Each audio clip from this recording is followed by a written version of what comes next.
Επέστρεψε από το διασυλλογικό πρωτάθλημα Taekwondo που πραγματοποιήθηκε στο Αγρίνιο ο Αθλητικός Σύλλογος Άρτας.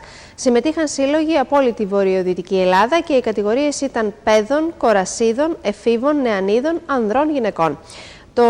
Ο Αθλητικός Σύλλογος Άρτας κατέκτησε 6 πρωτιές και είναι οι αθλητές: Θεοδόρα Πάνου, που κατέκτησε την πρώτη θέση στην κατηγορία των 34 κιλών με πράσινη ζώνη, ο Λάμπρος Λαμπράκης στην κατηγορία των 34 κιλών με κίτρινη ζώνη, ο Ανδρέας Χατζάρας στην κατηγορία επίσης των 34 κιλών με κίτρινη ζώνη, ο Απόστολος Μπόκος στην κατηγορία των 25 κιλών με κίτρινη ζώνη, η Ηλιάνα Κίτση στην κατηγορία 32 κιλών με κίτρινη ζώνη και ο Κώστας Τσούλος στην κατηγορία των 25 κιλών με κίτρινη ζώνη.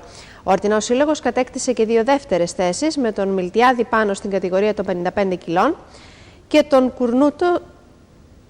τον νεαρό Κουρνούτο στην κατηγορία των 30 κιλών με μπλε ζώνη. Να συνεχίσουμε και με μία ανακοίνωση.